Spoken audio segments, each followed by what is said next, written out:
নমস্কার, আমি অ্যাফ্রোদিতি সরকার।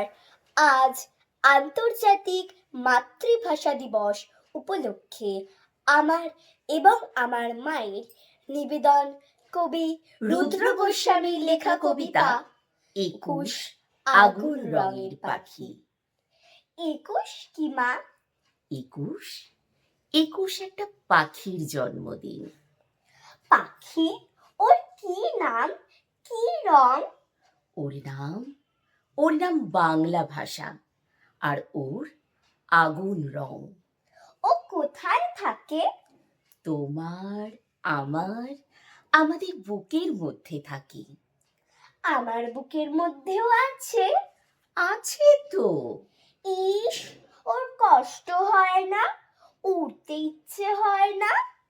ওরে তো, এই যে আমি কথা বলছি তোমার দিকে উড়ে যাচ্ছে, তুমি কথা বলছো আমার দিকে উড়ে আসছে।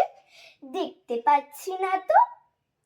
এই যে তুমি নিঃশ্বাস নিচ্ছ, দেখতে পাচ্ছ? পাচ্ছি না তো। ও কি নিঃশ্বাসের মতো মা?